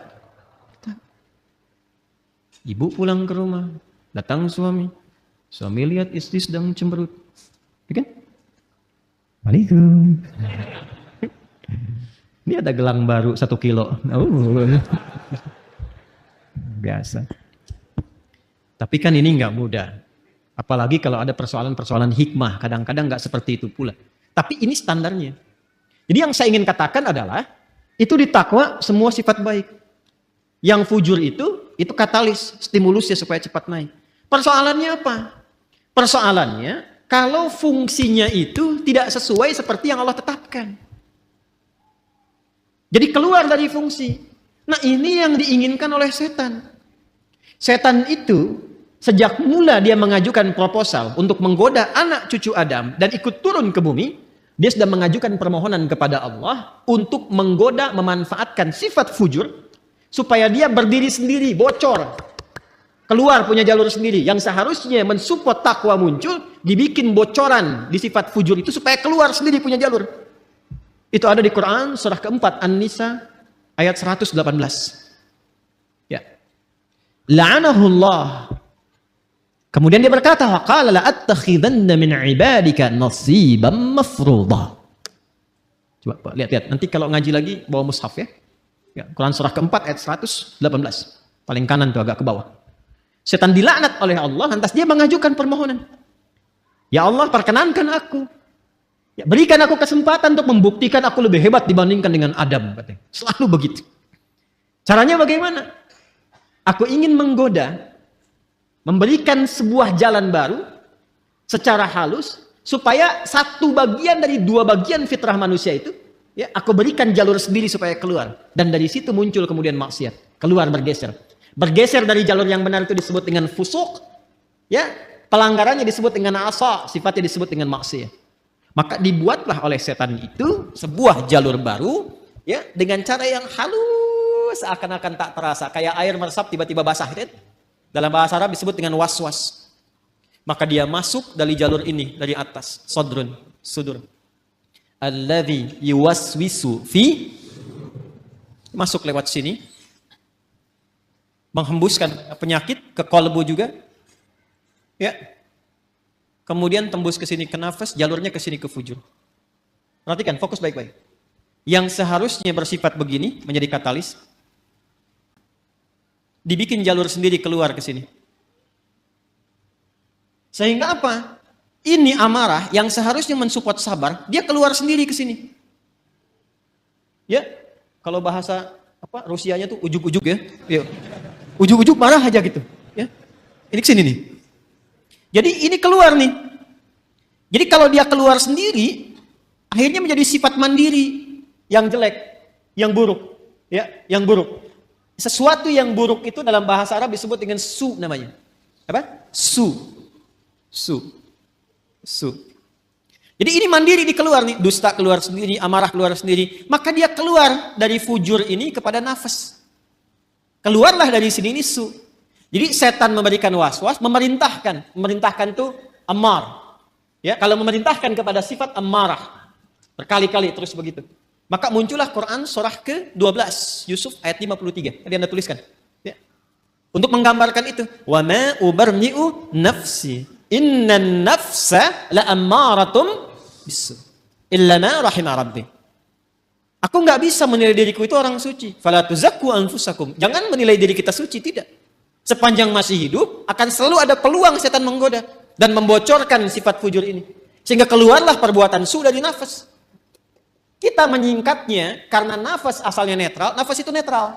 Tapi ketika yang keluar su, kita sering satukan nafas dengan su, jadi nafsu. Oh. Ini kan bahasa kita saja ini. Asalnya begitu. Padahal nafas itu netral tadinya. Ya, nafsu itu netral. Cuma kenapa menjadi negatif? Karena ini yang dimaksudkan. Su keluar dari sinilah, ammaratun bisu. Keluarnya dari sini. Ini yang menjadikan kadang-kadang manusia alih-alih dia jujur, kemudian dia berdusta. Alih-alih dia tawadhu, kemudian dia sombong. Penyebabnya itu.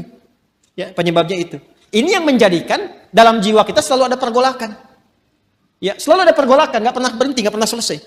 Ini pun Anda keluar dari sini, itu nggak selamanya langsung pada satu tujuan. Pasti akan bergolak dulu nih. Ya, ini masih macet, tar aja dulu sini dulu gitu kan. Cepat pulang, gini, macam-macam tuh. Ya, akan ada selalu seperti itu. Nah, sesuatu yang bergolak, tidak pernah tenang pada satu keadaan, itu bahasa Arabnya disebut dengan kolbun. Dari kata koluba yaqlabu. Sesuatu yang senantiasa bergolak. Karena itu tempat bernaungnya nafas disebut dengan kolbu. Untuk memberikan kesan bahwa di dalamnya selalu ada pertarungan antara nilai-nilai kebaikan diakumulasi oleh takwa dengan bisikan-bisikan setan yang membuat fujur itu mandiri untuk keluar. Apakah Allah membiarkan begitu saja? Tidak. Allah punya sifat Rahman, punya sifat Rahim, dan rahmat Allah kepada hambanya itu tidak bisa dinilai. Saking luasnya. Saking luasnya. Maka saking sayangnya Allah kepada kita, ditetapkanlah dua hal. Dan ini yang betul-betul kita jaga. Betul-betul kita jaga.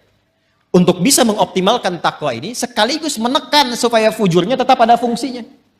Kalau bisa kita kerjakan dan optimalkan dua hal ini, maka tidak ada tempat bagi setan untuk membangun celah pada jiwa kita. Satu, secara fitrah, Allah tugaskan malaikat untuk mensupport jiwa takwa itu.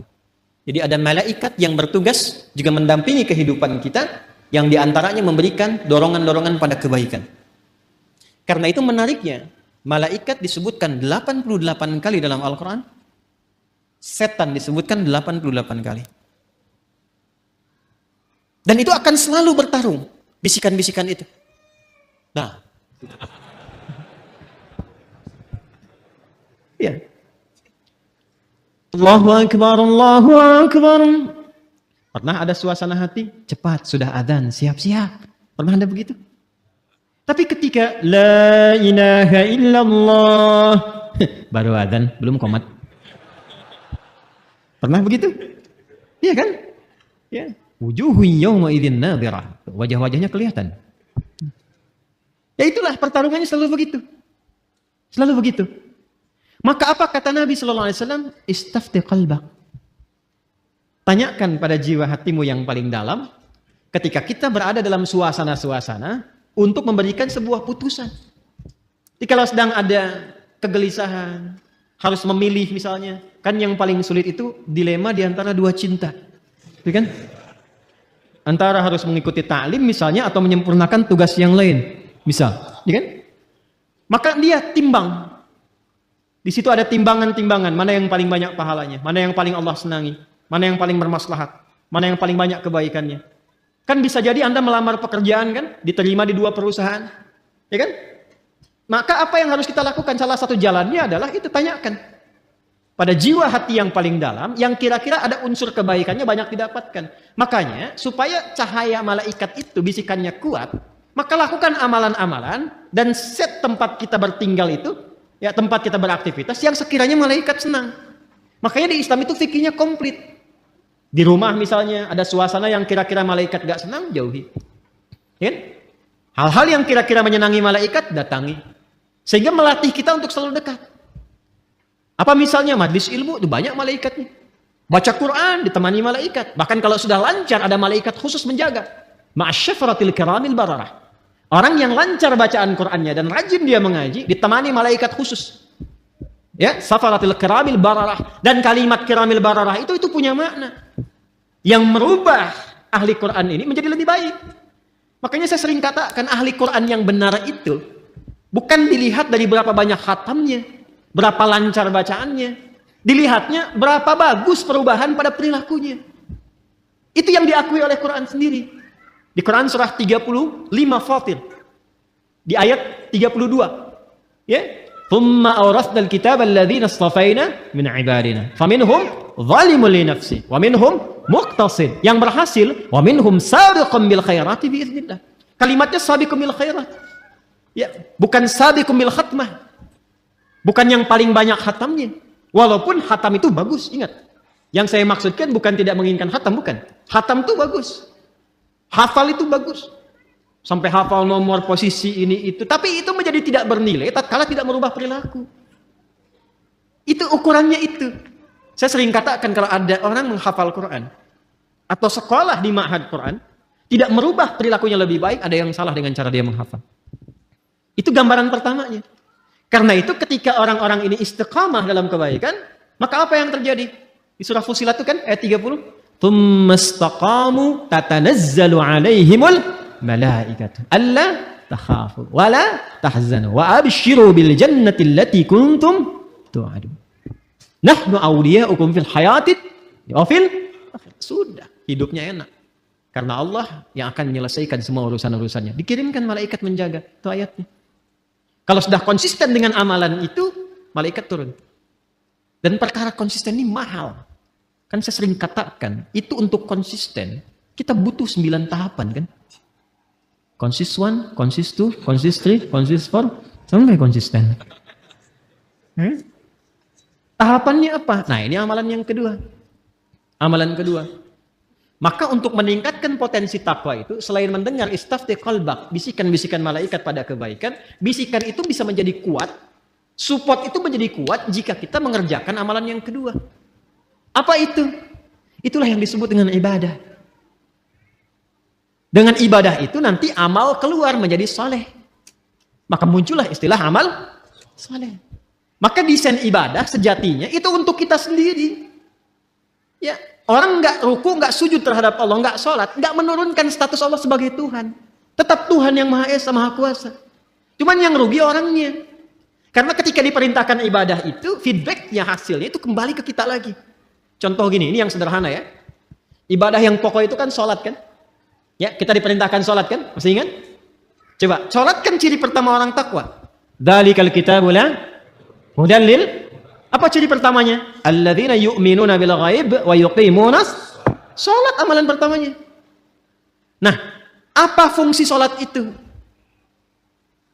Buka Quran surah 29 ayat 45. Utslu ma uhiya ilaika minal kitab wa aqimis shalah. Innas salata tanha 'anil. Nah, teman-teman, fahsya dan mungkar itu sumbernya di sini, di fujur. Di sini semua. Jadi kalau sholatnya benar, ini tertekan nih. Akhirnya fungsinya tetap ke sini. Yang ini yang naik. Karena itu segala kemungkinan perbuatan menyimpang, ya, fahsya, ini fujur itu asalnya rambatan keburukan. Yang baiknya disebut fajar. Kalau fisikal disebut infajar. Kalau kelihatan bendanya memancar, itu infajar namanya. Contoh nih, Anda misalnya ingin menggali air kan? Ya, menggali keluar airnya, memancar, itu infajar namanya. Nabi Musa punya tongkat ya, tongkat kayu beliau, dipukulkan ke batu kan? Tongkat kayu dipukul ke batu, kira-kira yang hancur apa? Huh? Harusnya kan kayunya kan? Tapi karena ini mu'jizat itu berbeda. Untuk ditampakkan kekuatannya supaya manusia ingat kepada Allah dan mengikuti bimbingan Rasul. Melemahkan semua persepsi manusia. Dipukulkan ke batu, keluarlah 12 mata air. Ketika keluar memancar itu bahasa Qur'annya infajar. Al-Baqarah ayat 60, Quran surah 2 ayat 60. Wa idzistasqa Musa liqaumihi faqulna dhrib bi'asakal fanfajarat fanfajarat min husnata asyrata aina. Tongkat kayu Nabi Musa dipukulkan ke batu, keluar 12 mata air. Anda punya tongkat emas, pukulkan ke batu, keluar 12 air mata. Itu keluar tuh, itu infajar. Ya, nanti ada makna majasi kiasan, disebut fajar namanya. Ya, cahaya matahari pertama yang membelah kegelapan malam itu disebut apa? Fajar. Nah, itu hakikinya. Majasinya adalah respon kita, sinyal kita yang menangkap seruan ketika fajar itu tiba, ditangkap oleh hati kita, suara azan itu untuk mendekat kepada Allah. Waktunya subuh, pancarannya disebut dengan fajar. Lawan dari fajar itu, secara bahasa, itu disebut fujur. Rambatan-rambatan keburukan. Itu yang merambat nih, ada yang merambat ke syahwat faraj. Ya. Keluarnya apa? Porno aksi, pornografi, kata-kata jorok, LGBT, ya, longsor, gempa, banjir, tsunami, macam-macam tuh. Hati-hati, hati-hati. Bencana-bencana kalau semakin banyak, ada yang harus banyak direnungkan dan dievaluasi. Nah, hal-hal yang terkait dengan fahsya, zina, pornografi, porno aksi, dan turunan-turunannya, itu yang terkait dengan rambatan-rambatan fujur yang disebabkan pada nafsu syahwat. Ada yang kedua, sumbernya merambatnya ke nafsu perut dan akal. Ingin selalu tampil lebih terhormat, ingin tampil sombong, ingin ambil ini, ambil itu lagi. Itu mungkar namanya. Mencuri, merampok, membunuh, menipu, hoax dan sebagainya itu mungkar. Karena itu diingkari langsung oleh jiwa kita. Fahsya dan mungkar itu bisa dicegah kalau kita bisa tekan ini. Apa dan bagaimana caranya? Maka diturunkanlah perintah untuk ibadah berupa sholat. Ketika sholat dikerjakan, tujuan utamanya inna sholata tanha anil fahsya.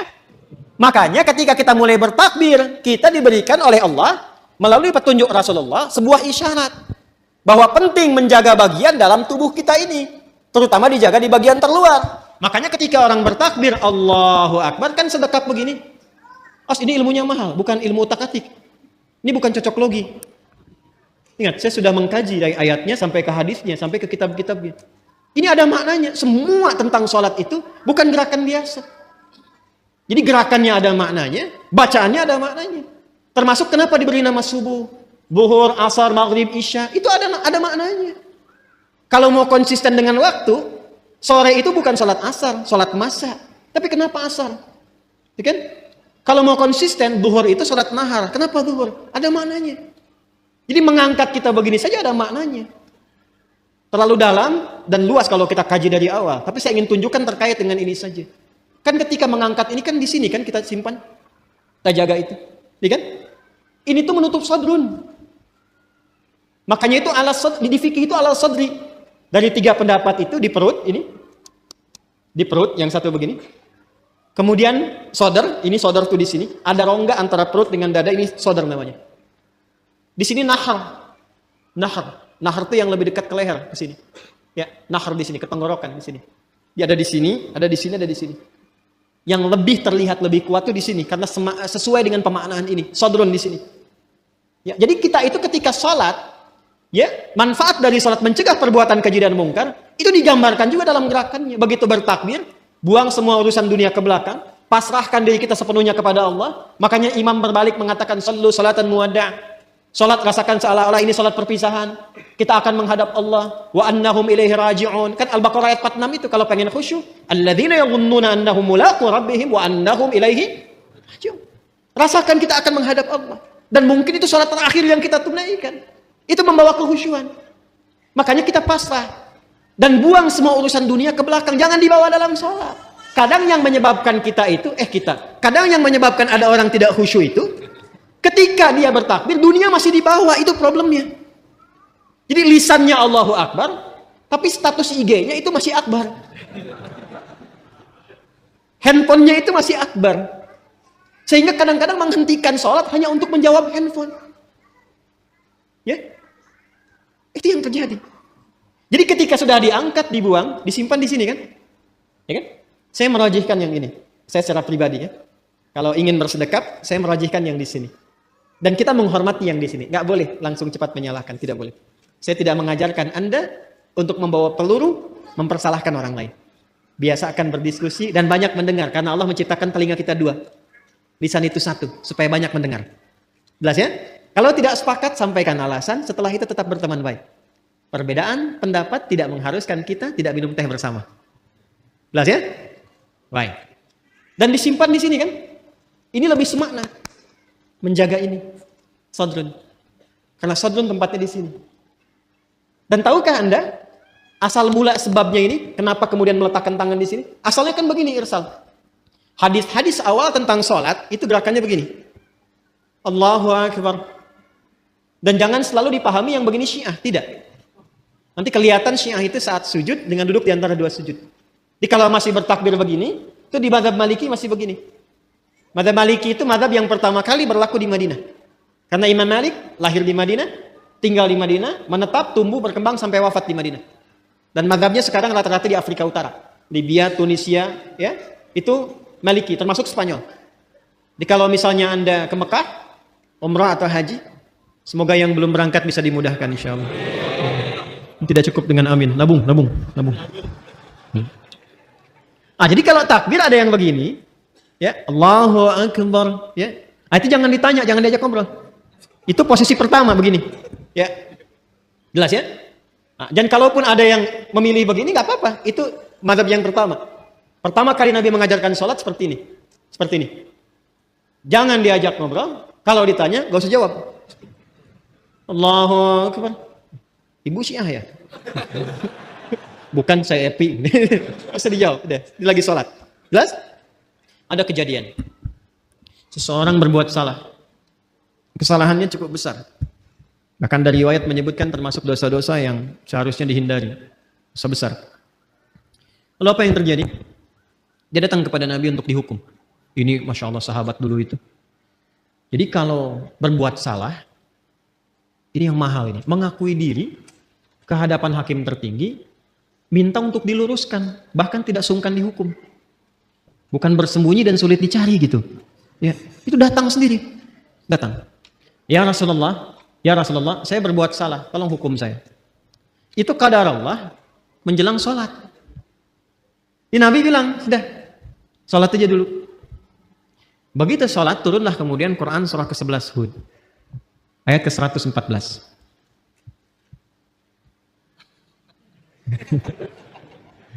Quran surah ke-11 Hud ayat 114.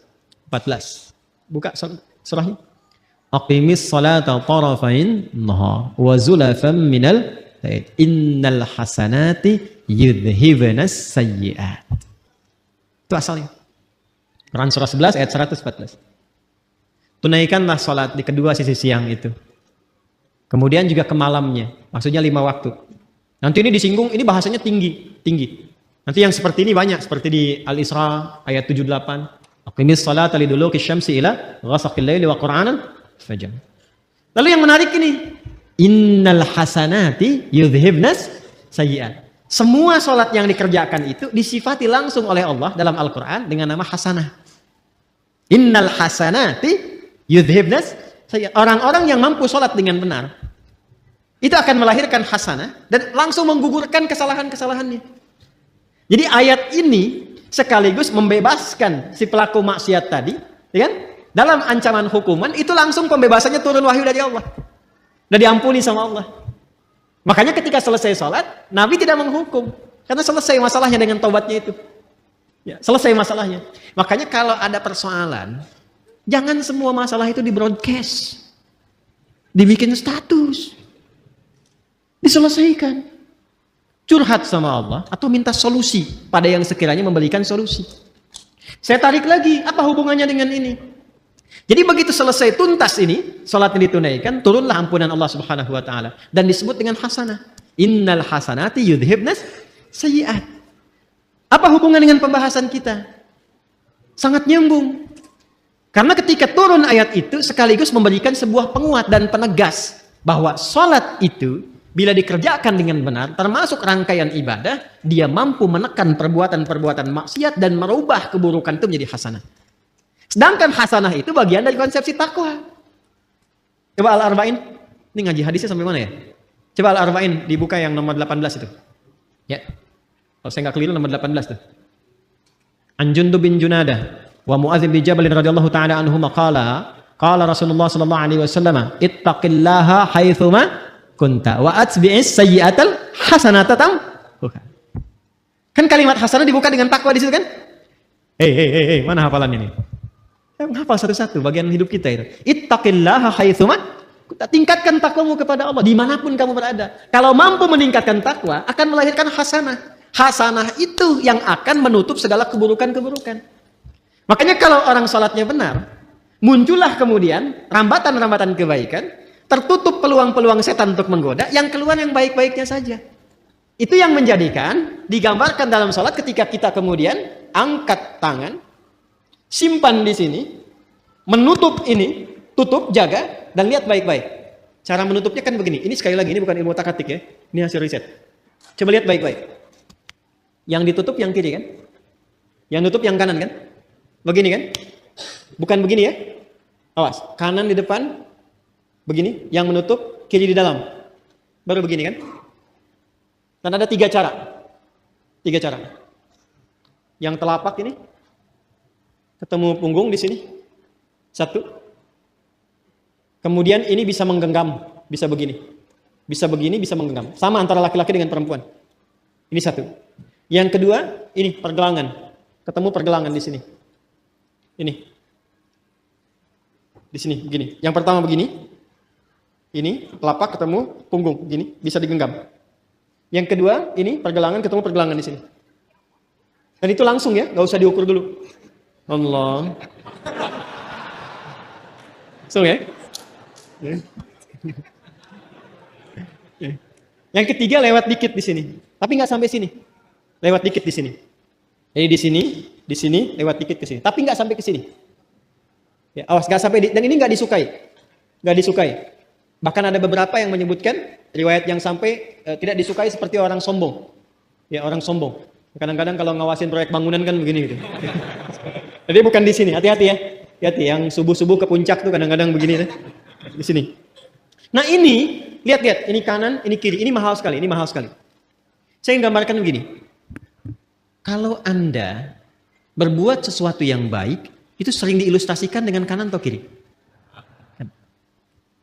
Kalau Anda berbuat sesuatu yang buruk, jangan Anda lah. Ada yang berbuat yang buruk, diilustrasikan dengan apa? Kanan atau kiri? Aliran kiri, umumnya dianggap baik atau buruk? Pemikiran kiri, nyeleneh kan? Umumnya buruk kan? Maka ketika seseorang pernah berbuat kesalahan dalam hidupnya, dan tidak ada manusia yang sempurna. Jika Anda pernah berbuat salah, jangan diekspos. Segera tutup dengan yang kanan, tutup dengan kebaikan. Maka yang baik itu akan menutup yang buruk dan tidak pernah muncul lagi ke permukaan. Itu yang dimaksud innal hasanati yudhibnas sayyi'at. Jadi bukan dibikin status, bukan dibuka, bukan diobral. Nggak nyangka ya. Itu udah nyangka. Itu udah nyangka. Ya. Saya tidak, Ustaz, bagus. Tidak seperti ibu itu tuh, Ustaz. Dia mah kalau tutup, segera tutup. Itu yang dimaksud innal hasanati yudhibnas sayyi'at. Makanya ketika kita sudah tutup begini, kita mengakui sama Allah saja. Ini yang dimaksud perkataan Nabi Ya'qub, innama ashku bathi wa huzni ila. Curhatnya sama Allah. Makanya ketika ditutup kita bilang, kita ngaku. Yang di Al-Bukhari, riwayat sahabat Abu Hurairah, Allahumma ba'id baini wa baina khataayaya. Khataaya, iya, ada ya kecilnya. Harus muncul ya kecilnya di kalimat pertama.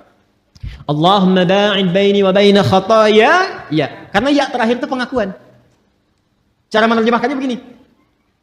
Kadang cara menerjemahkan itu kalau mau dalam, kadang-kadang ada yang harus diawalkan walaupun urutan katanya di terakhir. Khataaya itu jamak dari kata khoti'ah. Kesalahan yang dilakukan sekali. Kalau berkali-kali, khataaya, ya-nya panjang, khataaya. Kalau ada ya pendek di akhirnya, ya, gitu. Khataaya, ya. Ya terakhirnya itu mengakui, pengakuan. Salah. Jadi kita berkata begini dalam salat, begitu kita tutup begini, kita katakan, ya Allah, saya mengakui hamba ini banyak dosanya.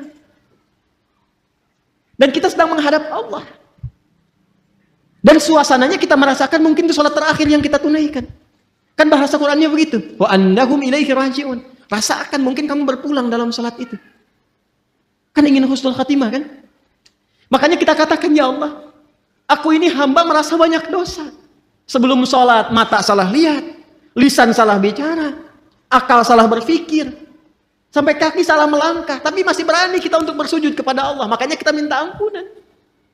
Datang kita mengatakan, hamba mengakui banyak salah, ya Allah. Tapi engkau itu maha pemaaf, maha pengampun. Maka hamba mohon, makanya pakai Allahumma. Allahumma itu ada ketawaduan di situ dan penuh harap. Ya, itu yang dimaksud Quran surah 7 ayat 205 itu. Wadhkur rabbaka fi nafsika tadarruan wa khifatan wa dunal jahri minal qaul. Kita mengharap, ya Allah, Hamba mengakui banyak salah, banyak dosanya. Namun engkau yang maha pengampun, pemaaf yang tanpa batas pemaafanmu. Mohon jauhkan antara hamba dan kesalahan-kesalahan hamba di akhirat nanti. Sejauh timur dan barat yang tidak pernah tampak. Hamba nggak pengen lihat lagi. Karena di akhirat sekecil apapun ditampakkan. Wa may ya'mal mithqala dzarratin syarran yara. Kebaikan ditampakkan, keburukan pun tampak. Nah, kita tuh nggak ingin lihat lagi itu. Sekarang ditutupi pun segelintir orang nggak lihat. Tapi di akhirat diviralkan ke semua penghuni langit dan bumi. Makanya kalau nggak diperbaiki sekarang, mesti hati-hati. Cepat taubat dari sekarang. Untuk kita semua. Sebab kalau sudah alamnya berpindah, viralnya itu semua tahu. Oh, Adi Hidayat tuh begitu rupanya. Kelihatannya begini-begini, ternyata begitu. Begini, begitu. Begini, begitu. Ini kelihatan beda. Lain. Nah, kita nggak pengen itu tampak. Makanya pakai alif, ba'id. Ada pakai tasydid, ba'id. Ba'id sa'ni. Jam itu tolong jauhkan dariku. Pakai tasydid. Artinya jauhkan tapi masih kelihatan. Tapi kalau ba'id, jauhkan sejauh-jauhnya. Allah menaqqini minal khataaya kama yunaqqa thawbul abyadu minad danas. Ya Allah, kalau dosa itu seperti kotoran yang melekat, noda yang melekat di pakaian, maka sekalipun ya Allah, mesti dibaikin bahasa kita ya, atau dicuci bersihkan aja. Allahumma ighsilhu bil ma'i wal thalji wal barad. Ya Allah, kalau perlu gunakan air yang dingin untuk membersihkan. Ini bahasa majas tinggi sekali. Ini bahasa taubat yang dalam. Makanya kalau kita merasakan itu, paham bacaannya, itu bisa kita menghadirkan kehusyuan itu luar biasa. Luar biasa. Ada lagi doa yang lain. Allahu Akbar kabira. Alhamdulillah katsira. Subhanallahi bukratan wa asila. Satu doa. Tambah lagi misalnya, wajjahtu wajhiya lilladzi fataras samawati wal arda hanifan muslima wa ma ana minal inna salati wa nusuki wa mahyaya wa mamati lillahi rabbil la syarika lahu bidzalika umirtu wa ana awwalul muslimin wa ana minal muslimin. Itu malaikat turun datang menjaga. Makanya Ali bin Abi Thalib sangat konsisten membaca doa itu dalam iftitahnya. Itu tinggi nilainya. Ya Allah, saya pasrah dalam sholat ini kepada pencipta penguasa langit dan bumi. Ya Allah, saya sholat selama ini. Saya ibadah selama ini. Saya hidup pun ya Allah. Atau engkau wafatkan aku saat sholat ini. Aku pasrah. Lillahi Rabbil Alamin. La syarikalah, aku berikrar gak akan pernah musyrik kepadamu ya Allah. Dan mohon saksikan, wa ana minal muslimin, wa ana awalul muslimin, sejak saat ini saya sholat, saya akan lebih tunduk patuh pada semua ketentuanmu. Makanya kalau baca doa iftitah yang wajah tuh habis sholat berbuat maksiat, wah itu saya nggak bisa lukiskan. Ada hal yang tidak tepat yang dilakukan. Nah ini yang dimaksudkan itu. Ini yang tadi saya katakan, untuk menjaga takwa supaya muncul, supaya kuat, maka ibadah itu perbanyak. Di antaranya sholat, makanya sholatnya tingkatkan. Yang 5 itu standar, yang pokok itu. Tambah, semua menu sholat keluarkan. Dan rasakan perbedaannya. Rasakan perbedaannya. Rasakan bedanya, bedakan rasanya, dan pasti akan terasa bedanya. Menunya, keluarkan menunya. Apa saja sholat sunnahnya. Ya, dari mulai pagi, siang, sore, sampai ke malam. Lalu saya sih menyarankan pada diri saya dan mengajak pada teman-teman, sepanjang hidup, berusahalah semua menu sholat pernah ditunaikan. Ya, berusahalah. Rinci dulu. Minimal walaupun cuma sekali misalnya yang sunnah. Ketika dihisab di hari kiamat, alhamdulillah rapat kita bagus. Semua jenis sholat pernah kita kerjakan. Ya, sholat jenazah pernah? Halo, kenapa begini? Jenazah pernah? Itu langka itu. Ya, makanya kalau ada sempatkan, kalau memungkinkan. Makanya pahalanya tinggi, 1 qirat sebesar gunung. Dan sholat-sholat yang lainnya maksimalkan. Nah, apalagi yang lainnya? Semua jenis ibadah. Baca Quran ibadah tidak? Ibadah. Makanya Quran itu tembusnya langsung ke jiwa. Wa syifaa'un lima fis sudur. Mana Qurannya? Syifaa'un lima fis sudur. Sedangkan setan tugasnya memberikan waswas. Alladzi yuwaswisu fi sudur linnas. Lawan dari itu apa? Quran. Makanya kalau orang rajin baca Quran, bacanya benar, setan menjauh. Menjauh setan. Apalagi misalnya infak. Infak itu untuk melapangkan jiwa. Berbagi itu bisa melapangkan hati. Sama dengan memaafkan orang lain. Memaafkan, menahan amarah. Sama dengan infak itu kalau nggak lapang hatinya, nggak mungkin bisa berbagi. Makanya infak itu disandingkan dengan menahan amarah dan memaafkan orang. Itu satu sandingan di Ali Imran ayat 134. Alladzina yunfiquna fis sarra'i wad dharra'i wal kadhiminal ghaidha wal 'afina 'anil nas wallahu yuhibbul Wah sini, dan itu ciri orang takwa. Karena ayat 133-nya berbicara tentang ciri orang takwa. Kan Anda tulis tadi, Quran surah 3, ayat 133 sampai 134. Wasari'u ila maghfiratin mir rabbikum wa jannatin arduhas samawati wal ardu uiddat lil. Siapa orang takwa yang punya surga seluas langit dan bumi ini? Dikasih surga seluas langit dan bumi, lapang sekali. Bagi siapa? Bagi orang yang lapang hatinya. Apa cirinya? Gemar berbagi, bisa memaafkan, menahan amarah. Itu latihan. Latihan. Dan pada akhirnya kita berpikir tentang akhirat. Jadi merenungkan tentang akhirat, tentang kematian, kita akan pulang dan sebagainya. Itu bisa memperkuat jiwa takwa kita. Sehingga itu yang membuat kita gemar ibadah. Kan bekal akhirat itu ibadah. Ya kan? Harta yang kita bawa itu sekarang, itu sifatnya duniawi. Baru jadi bekal akhirat kalau dipakai ibadah. Antum pakai sepeda berapa banyak tuh? Hah? Udah dipakai ibadah belum? Udah berapa kali mengantarkan ke masjid dibandingkan dengan dipakai ibadah subuh? Jalan-jalan, sepedaan, bikin grup. Kenapa grup yang nggak dibawa untuk ke masjid? Ikut ta'lim, pakai sepedanya. Hah? Pakai motornya. Apa jawab hisab di hadapan Allah di hari kiamat?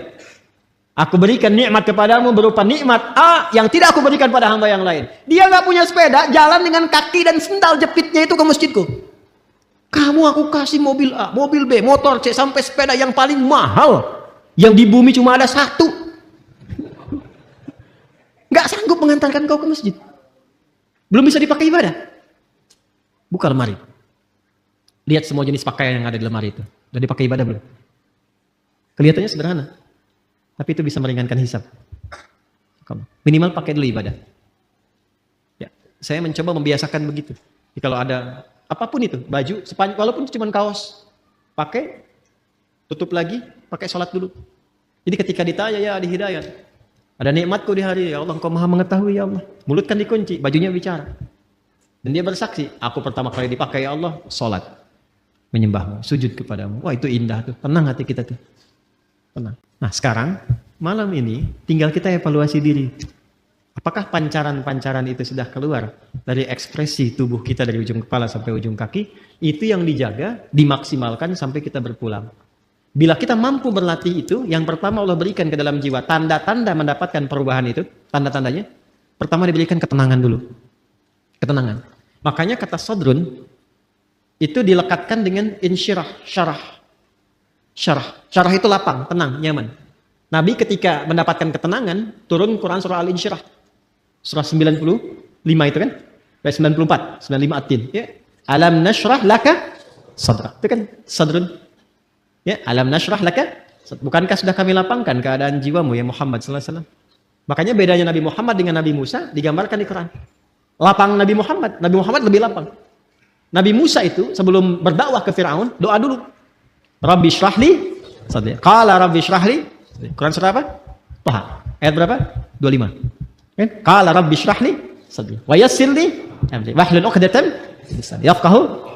Ya Allah lapangkan hatiku supaya kalau dikasih maki Firaun karena hatinya lapang enggak banyak berefek. Sebab kalau berefek sedikit saja Nabi Musa tersinggung keluar kata-kata jadi karena beliau nabi. Firaun ya Allah keterlaluan nih. Wafatkan aja sekarang, wafat. Hikmah enggak tampak. Ya. Jadi beliau berdoa, Rabbi syrahli sadri. Berdoa dikabulkan. Nabi Muhammad enggak minta turun ayat alam nashrah laka sadri. Nabi Musa berdoa, wa yassirli amri. Dikabulkan. Nabi Muhammad enggak minta turun ayat wa nuyassiruka lil yusra. Wa yassirli amri wa nuyassiruka lil yusra. Itulah keindahannya. Nah itu diwariskan kepada kita ajaran-ajaran itu. Karena itu beruntung umat Nabi Muhammad itu. Dan alhamdulillah, saya kalau melihat karakteristik di Indonesia itu Masya Allah. Bakat-bakat kemuliaannya itu tinggi.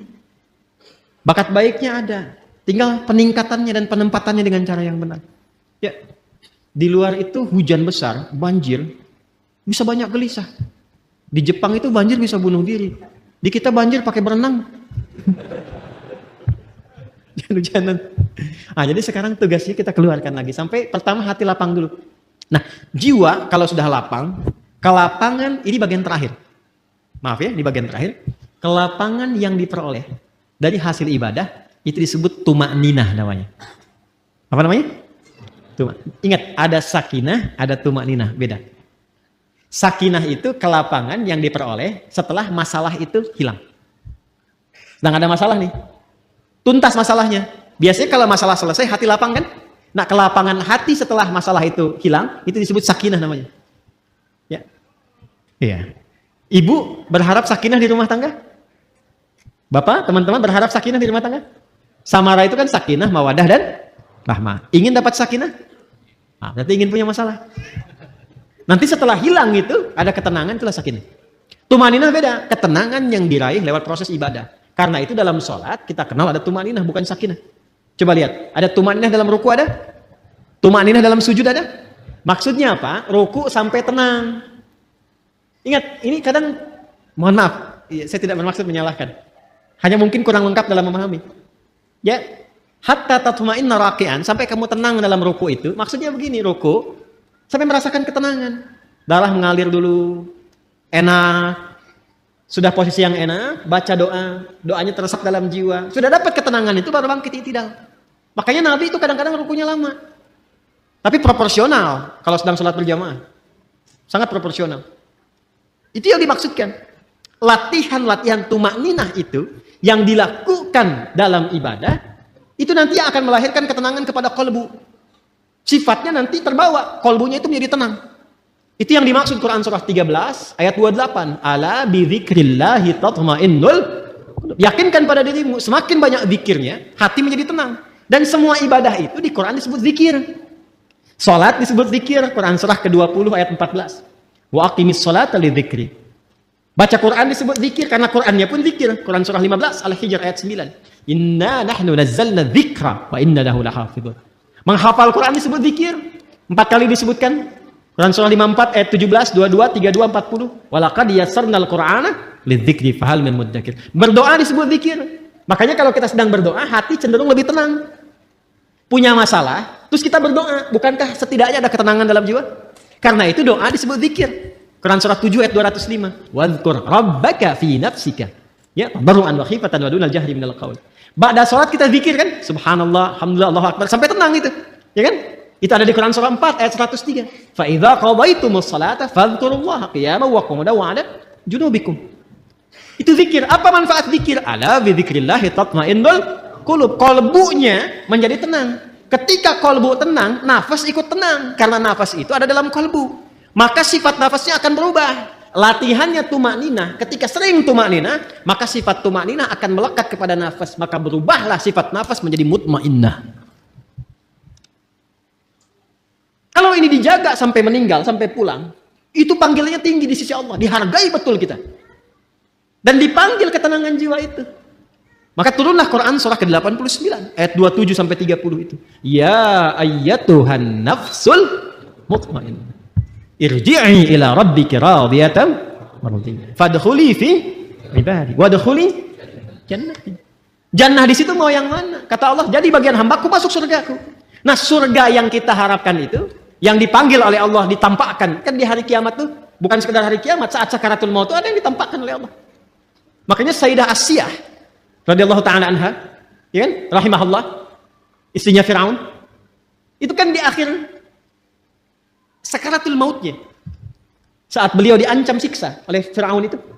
Apa yang terjadi? Dan diabadikan di Quran kan? Rabbi ibnili. Mana Qurannya? Baitan indaka fil jannah wa najjini min fir'aun wa amalihi. Ya Allah, bangunkan aku satu rumah di surga. Kan? Ya Allah, aku ridha, aku berislam di tengah-tengah banyak ancaman dan hukuman bahkan siksaan sekarang. Aku ridha ya Allah. Aku ridha, aku menerima semua itu sepanjang itu adalah bagian dari ketentuan. Mohon dengan segala ketulusan dan keridhaan perjuangan ini, berikan aku satu rumah di surga. Ditampakkan langsung. Makanya ketika ditampakkan senyum, riwayatnya kan begitu. Ya, riwayatnya kan begitu. Coba lihat di kitab Al-Bidayah wa Nihayah itu. Jilid yang kedua. Ada 21 jilid yang kedua. Itu kisahnya Nabi Musa dan turunannya. Itu senyum. Makanya ketika senyum itu diperlihatkan itu. Ketika senyum, komen Firaun. Kita langsung dislike. Apa komennya? Ih, perempuan mau disiksa kok senyum. Firaun nggak tahu apa yang dia lihat pada saat itu. Maka ditampakkanlah kenikmatannya, tenang, senyum. Ketenangan itu yang menjadikan pulangnya tak terasa. Seperti rambut yang ditarik dari adonan yang sangat lembut itu. Halus. Ya kan? Ada yang lagi tiduran, tiba-tiba tidur untuk selamanya. Hati-hati yang lagi tiduran. Yang lagi baca Quran, ada yang lagi sujud meninggal. Ya kan? Ya, luar biasa tuh. Nah, itu yang dimaksudkan. Jadi semua nyambung. Nah, fadkhuli jannati, masuk ke surgaku. Surga yang mana yang dimasuki? Itu bergantung pada latihan ibadah kita untuk membentuk karakter nafsu mutmainnah tadi. Makanya orang-orang yang masuk surga Firdaus pun latihannya nggak jauh dari sholat, dari zakat, menahan nafsu. Coba lihat Quran surah ke-23 tadi, ayat 1 sampai 11. Qad aflahal mu'minun. Siapa itu? Alladzina hum fi salatihim walladzina hum 'anil lagwi mu'ridun walladzina hum lizakati. Berbagi, latihan sholat, itu sampai ulaika humul warithun alladzina yarithunal firdausa hum fiha khalidun. Anda menulis di taman surga, Quran surah 51 tadi, ayat 15 sampai 23, apa amalannya? Innal muttaqina fi jannatin wa 'uyun akhidina ma atahum rabbuhum innahum kanu qabla dzalika muhsinin. Apa amalannya? Kanu qalila minal laili ma yahja'un. Salat, wa bil ashari hum yastaghfirun, dzikir, wa fi amwalihim haqqul lis-sa'ili wal mahrum, berbagi. Itu enggak jauh. Makanya hidup tuh itu aja yang dikeluarkan. Keluarkan kurikulum surganya, konsisten ikuti sampai meninggal, nggak susah. Itu aja. Kok meninggal juga? Oh, meninggal. Meninggal. Sama kita semua. CM, calon meninggal. Ya. Pasti meninggal kan? Sudah tahu akan meninggal, kenapa nggak disiapin? Anda kalau sudah tahu mendung di luar, kan hujan, dan terlihat sudah mulai ada, airnya sudah mulai jatuh-jatuh, bukankah Anda siap-siap? Manusia ini kadang-kadang aneh gitu, logika berpikirnya. Udah tahu mau meninggal, tapi nggak siap-siap buat meninggalnya. Dan kita ini beruntung jadi muslim, karena sebelum meninggal sudah dikabari bekal-bekal untuk persiapan meninggal. Dan diinfokan alam setelah meninggal. Temukan dimanapun, Anda nggak akan temukan keterangan bab-bab tentang pasca kematian. Ada apa, tahap stepnya kemana, bagaimana hasilnya, dan seterusnya. Alhamdulillah, segala puji hanya milik Allah yang telah memberikan kita kesempatan untuk mendengarkan dan merenungkan ceramah yang penuh dengan hikmah ini. Pada kesempatan kali ini, kita telah menyimak bersama penjelasan Ustadz Adi Hidayat mengenai kehidupan yang penuh dengan ketenangan, takwa, dan tujuan yang jelas dalam menghadapi setiap ujian hidup. Betapa pentingnya bagi kita semua untuk menjalani hidup dengan penuh kesadaran bahwa setiap masalah yang datang adalah ujian dari Allah, dan sejatinya tiap ujian dalam hidup memiliki tujuan yang baik. Ujian hidup ini bukan untuk membuat kita terjatuh, tetapi untuk membentuk kita menjadi pribadi yang lebih kuat, lebih sabar, dan lebih dekat dengan Allah. Dari ceramah Ustadz Adi Hidayat, kita diajarkan untuk membangun keyakinan diri dalam menghadapi setiap ujian. Allah tidak akan memberikan ujian yang melebihi kemampuan hambanya, dan setiap ujian yang datang pasti memiliki solusi yang sudah Allah siapkan. Ini adalah bagian dari kasih sayang Allah kepada kita. Allah tidak akan membiarkan hambanya tanpa pertolongan, karena Allah Maha Pengasih dan Maha Penyayang. Ustadz Adi Hidayat juga menjelaskan dengan sangat jelas tentang konsep takwa. Takwa bukan hanya sekedar menjalankan ibadah ritual seperti salat, tetapi takwa adalah sebuah kualitas hidup yang mencakup sikap kita dalam berinteraksi dengan sesama, menjaga kehormatan diri, dan selalu berusaha untuk memperbaiki diri. Takwa adalah akumulasi dari sifat-sifat baik yang dimiliki oleh setiap manusia yang berusaha untuk mendekatkan diri kepada Allah. Takwa menjadikan kita lebih sabar dalam menghadapi tantangan, lebih rendah hati dalam kehidupan sosial, dan lebih ikhlas dalam menerima segala ketentuan Allah. Bahkan, dalam menghadapi masalah besar sekalipun, kita tidak perlu takut atau khawatir. Ketenangan yang sejati hanya datang ketika kita benar-benar yakin bahwa kita dapat menyelesaikan masalah tersebut dengan bantuan Allah. Ketika kita mengikuti petunjuk Allah, kita akan menemukan kedamaian dalam setiap langkah kita. Begitu pula ketika kita mendekatkan diri kepadanya melalui salat dan doa, kita akan merasakan ketenangan yang luar biasa yang tidak bisa didapatkan dari hal-hal duniawi lainnya. Salah satu hal yang sangat penting untuk kita renungkan adalah bagaimana Ustadz Adi Hidayat menjelaskan tentang ketenangan jiwa. Kehidupan yang tenang dan damai itu bukan datang begitu saja tanpa usaha.